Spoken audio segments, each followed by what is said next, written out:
이랬는데 국민들에게 사과하시고 이렇게. 오래됐습니다. 이게 덫이었구나 하는 생각이 좀. 요즘 쇼폰 플랫폼에서 인기를 끄는 컨텐츠 마냥 김건희 여사의 명품 가방 수수 의혹을 바라보는 여권 인사들의 입장이 줄줄이 바뀌고 있습니다. 여야 정치 참견 보고서 백브리퍼 최종혁입니다. 당내에선 거의 처음으로 사과해야 한다 목소리 낸 이수정 교수. 김건희 여사가 경위를 설명하시고 만약에 뭐 선물이 보존돼 있으면 준 사람에게 돌려주시고 국민들에게 사과하시고. 그런데 2주 만에 입장이 좀 달라졌습니다. 덫을 놓은 책임이 덫에 빠진 짐승한테 있는지 아니면 덫을 놓은 사냥꾼에게 있는지 하는 것은 좀 한번 국민 여러분들 좀 심각하게 생각을 좀 해보시면 좋겠고요. 덫에 빠진 피해자에게 사과를 하라고 무조건 주장하는 거는 좀 당사자 입장에서는 합당하지 아니하다. 몰카 공작에 빠진 피해자라는 기존 국민의힘 입장에 더 무게를 실은 겁니다. 그런데 한 사람만이 아닙니다. 김 여사 문제에 관해서는 대통령실에서 입장을 밝히는 것이고요. 거기에 대해서 지금 뭐 당이 이러쿵저러쿵 얘기할 상황은 아니다. 당이 개입할 문제 아니라면서 앞서 이렇게 말씀하셨죠. 국민들이 원하는 것은 아주 죄송하다. 국민 기대는 그런 거거든요. 그 인정하고 네, 앞으로 더 잘하겠습니다. 이런 일이 반복되지 않겠습니다. 이렇게 얘기하는 것을 듣고 싶어 하는 거예요. 입장이 바뀌는 과정에서 여러 일들이 있었겠지만 결정적인 장면은 서천시장 만남이겠죠.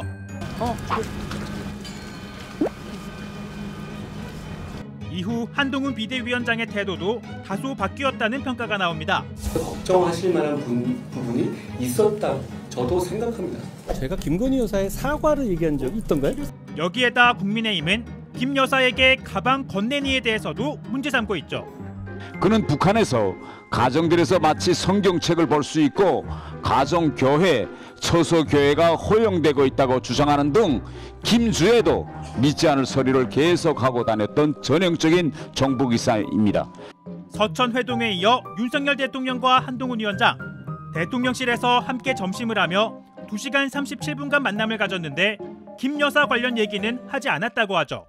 대체 2시간 40분 가까운 시간 동안 무슨 얘기를 나눴길래 꽁꽁 숨기려고 합니까? 구질구질하네요.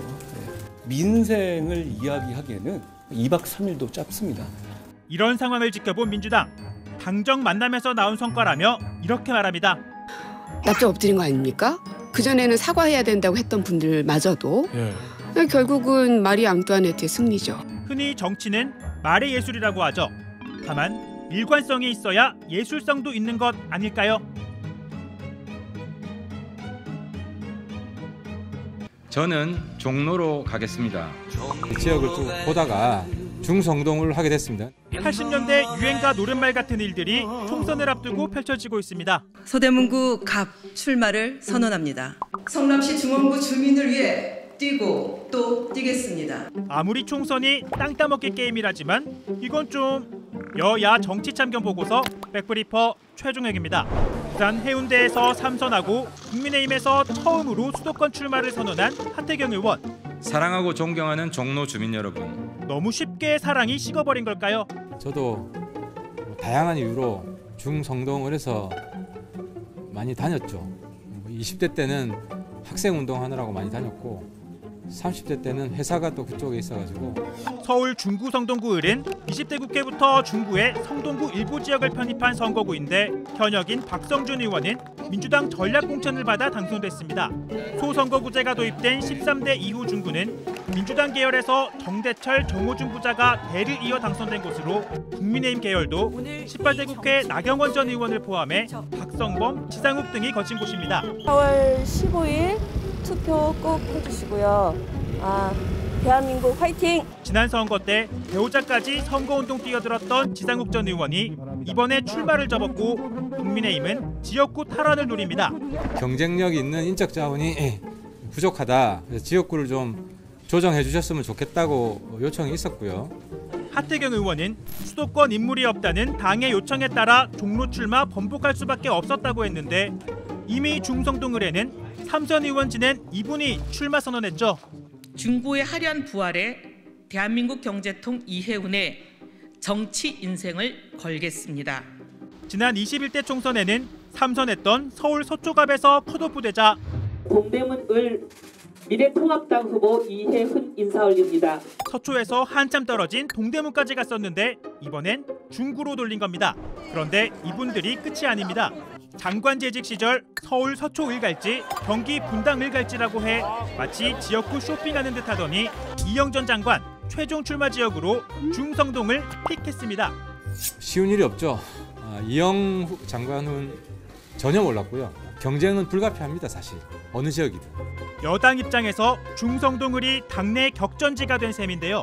이번 전략공천 지역이기도 한데 19대 국회 땐 삼선 노리던 나경원을 배제하고 신당동 떡볶이를 먹고 자랐던 그 소년 정진석이가 이제 장성을 해서 자기를 길러준 그 지역을 위해서 못 맞춰 일하기 위해서 다시 왔습니다, 여러분. 전략공천했다가 패하면서 지역 내준 경험도 있습니다. 이번에도 여당의 셈법 복잡해 보이는데 선거 때마다 스쳐 지나가는 정치인들에 대한 지역 민심은 들어보셨을까요?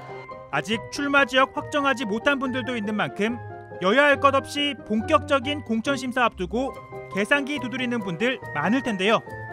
여러 서대문구 주민들이 함께 저 이수진을 응원하기 위해 이 자리에 오셨습니다. 저 이수진, 성남시 중원구 주민을 위해 뛰고 또 뛰겠습니다. 1년 가까이 출마 준비한 지역구가 전략공천 지역이 되자 이렇게 바꾸기도 했으니까요. 이처럼 각 당 전략에 따라 후보 개인의 유불리에 따라 지역구 갈아타기 빈번합니다.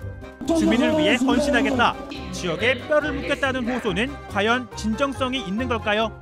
호떡도 한 면이 다 익어야 뒤집는데 호떡보다 빨리 뒤집어버리는 말과 행동. 지역구 주민들은 어떻게 바라볼까요?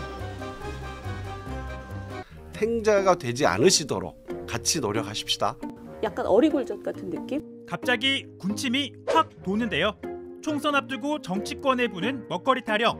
여야 정치 참견 보고서 백브리퍼 최종혁입니다.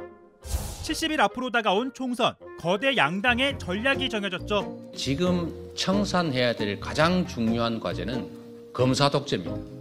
남의 눈에 티보다는 자기 눈에 들보를 먼저 보도록 노력할 필요가 있다는 생각을. 민주당의 정권 심판론. 운동권 경력 하나로 수십 년간 기득권 차지하면서 정치 무대를 장악해온 사람들이 민생 경제를 말할 자격이 있는지. 국민의힘의 운동권 청산론, 이 한마디가 요약하고 있죠. 임종석과 윤희숙, 누가 경제를 살릴 것 같습니까? 서울 중구 성동구 앞 예비 경쟁자인 두 사람, 벌써 뜨거운 장외전이 펼쳐졌습니다. 약간 어리굴젓 같은 느낌? 손님 입장에서 어리굴젓이 있으면 우와 어리굴젓 나왔네? 이런 거잖아요. 근데 전체 메인 갈비찜 이런 거는 아니라는 거죠. 임종석 하면 젓갈처럼 입맛은 확 돌게 하지만 돈 주고 사 먹는 메인 메뉴는 아니다. 운동권 정치인들은 이제 뒤로 좀 물러나란 겁니다. 하지만 임종석 전 실장 퇴행적 관점이라 반박합니다. 군사구태타 세력한테는 그렇게 관대하면서 그 당시에 어려움을 무릅쓰고 싸웠던 그 운동권이라는 사람들한테 운동권이라는 프레임을 씌워서 공격을 합니까? 운동권 이력만으로 정치하는 거 아니다.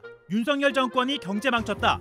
지난해 1인당 국민소득이 IMF 이후 처음으로 마이너스 됐다고 지적했는데요. 윤희숙 전 의원, 엉터리 같은 얘기라 반박합니다.